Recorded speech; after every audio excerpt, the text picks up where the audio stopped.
That education only gonna take you so far.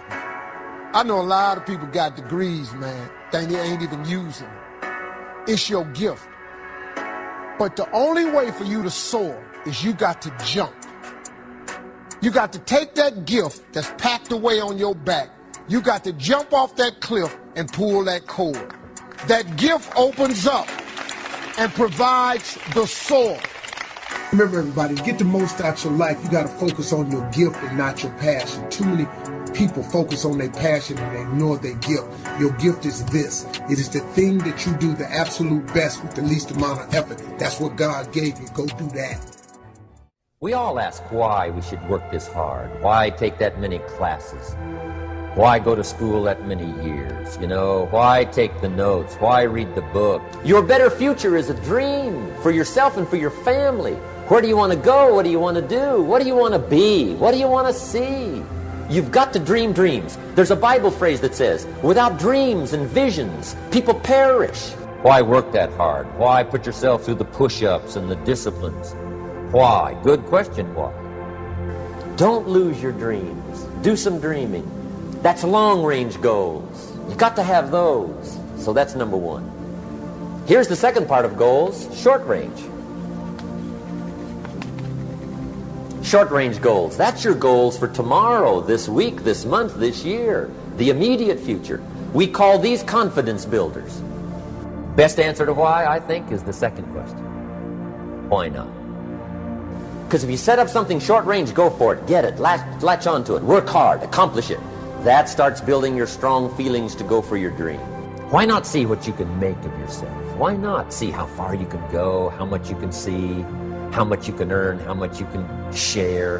Why not? Right. What a way to live safe and secure. Don't ask for security. Ask for adventure.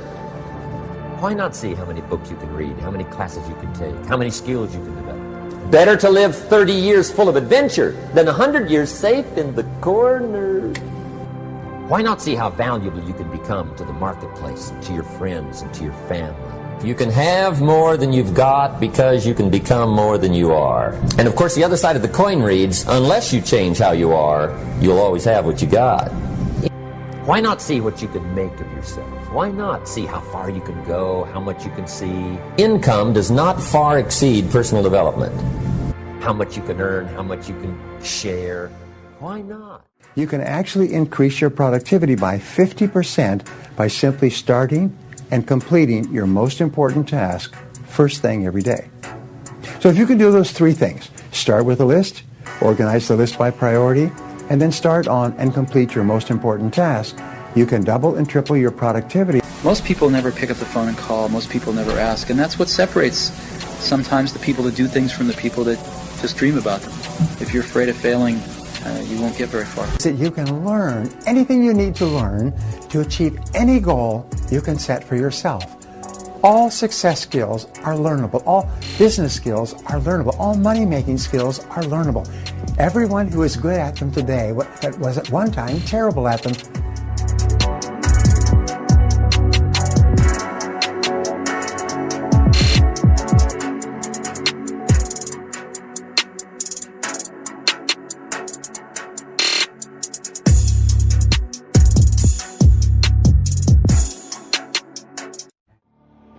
Self-esteem is the disposition to experience oneself as competent to cope with the basic challenges of life and as worthy of happiness. Our self-esteem creates a set of implicit expectations of what is possible and appropriate to us. These expectations tend to generate the actions that turn them into realities, and the realities confirm and strengthen the original beliefs. Okay, so let's just say you have low self-esteem, you don't really feel like you can cope with the challenges of life, you don't really feel like you're appropriate to life, it's like, this is not really for me, I can't really achieve all of this, and it's just this cycle that goes on and on and on, and that keeps you just stuck. And this is why it's so important to work on it and raise your self-esteem. Okay, and you can do so by focusing on actions or practices. Okay, basically something you do over and over again, a way of being, and this here will affect your self-esteem. So the first one is the practice of living consciously. Okay, basically having a mind that is active versus passive, that seeks awareness versus simply not bothering, that is responsible toward reality versus that escapes or evades reality. The second is the practice of self-acceptance, basically to be for yourself and to refuse to be in an adversarial relationship to yourself. The third is the practice of self-responsibility, to feel competent to live and worthy of happiness. I need to experience a sense of control over my existence. Okay, and this means to take 100% responsibility for your life and your well-being.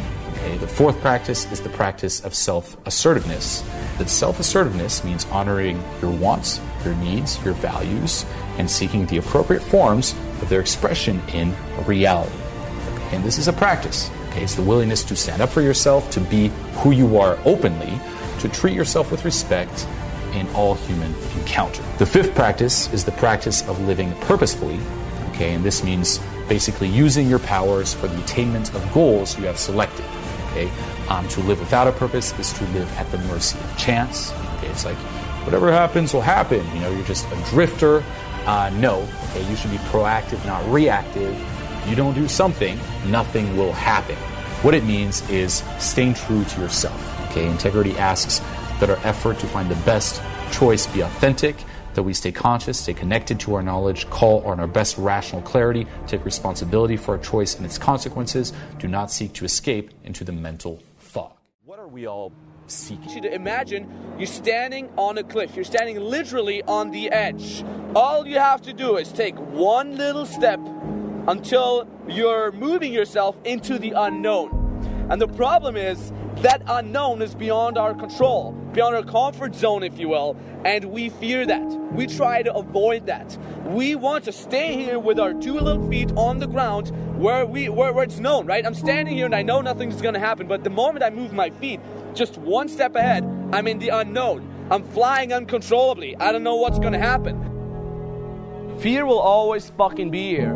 And to be honest, we always have a fucking base level fear. As human beings, we are born in fear. If you're sitting here, it's like, I'm not afraid. You're shitting yourself, okay? You're fucking lying. Everybody here is afraid. And quite frankly, the more successful you get, the more and the higher levels of fear you will experience. The first thing we're trying to do when we're in a moment of one step into the unknown is we're thinking. We're trying to think through the whole problem. We're trying to think the problem away. It was like, let me just think. Let me just think. And even when you stand on a cliff, before you jump, you're like, let me just think this through. Let me just think this through. But there's one thing you got to be aware of. Thinking is not going to get you down. Fear will never fucking go away. It will always be a part of everything. The basic gist, however, is it's about how you deal with that fear. It's not how you eliminate the fear. It's how you fucking deal with that fear. Right? Moments like these are not moments of thinking, they're moments of doing. Your brain's not fucking gonna help you. No, it helps you in a lot of situations in your life, but not when it is about doing that one step. The only two things that are gonna help you in situations like this is your left foot and your right foot. Those are your only two friends. And I always say that I move my feet faster than my brain can think. The way I interpret fear, that's what keeps me going. I don't say that's bad for me. I don't say, oh, a situation where I'm afraid is bad for me. No, I think that's good. In fact, I deliberately put myself into situations where I'm exposed to fear, where I'm exposed to potential fuck-ups, right? When I get in a situation and somebody would tell me, dude, there's a 90% chance you're gonna fuck it up, I'm like, bring it on, man, because it's a win-win situation. I either win, I either overcome that obstacle, or I get fucking stomped into the ground, but survive. But fucking survive. Bill Gates is not confident in making money because he made a lot of money. No, those motherfuckers are fucking confident because they lost.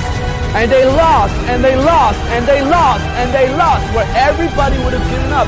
Those motherfuckers went back up like, well, guess I gotta fucking do it again.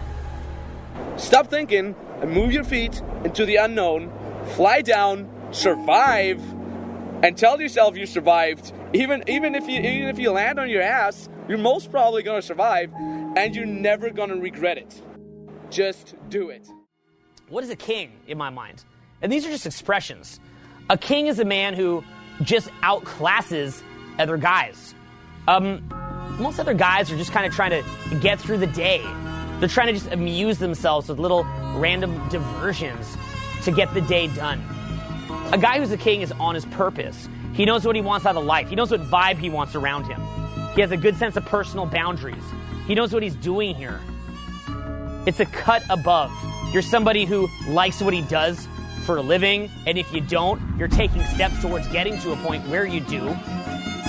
You're fun, you're happy, you smile, you enjoy the little things. You can stop and smell the fucking roses. You're not all stressed. It's really about the ecosystem that you build around yourself. You got to build it, and it's not going to build itself. These things do not build themselves. For me, life is about, again, like I said, building yourself up. And what it really comes down to in the end, you want to know what it actually is? Honestly, contribution, isn't it? Part of this journey is when you see an opportunity, take fucking action. You align your full self towards the goal. You want to be what's called promotion-oriented and think of what can go right, not prevention-oriented. Because people think that they want to move up, but only part of them wants to move up. The other part of them wants to stay stagnant, so you got to think about that. You can tell the size of a man by the size of his problems. Got a small man, his problems are very self-directed, very self-focused. People that are in pain, they can't think about contribution. So you want to think of that as like coping versus thriving. Coping, thriving.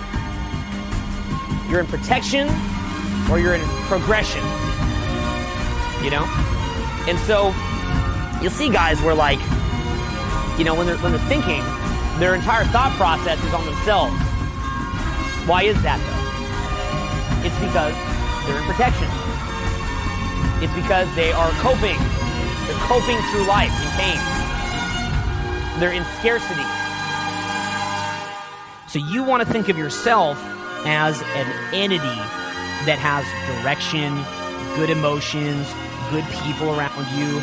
What does that mean? There's a few different things. One is, you've got to know who you are. Like, who am I as a person? What am I doing here? Like, that'd be the number one question to ask. What the fuck are you doing here? You know what I'm saying? Not to fuck with your brain, but you know what I'm saying? Like, what are you doing here? It's like, dude, you're lacking that true north, right? So what is your true north?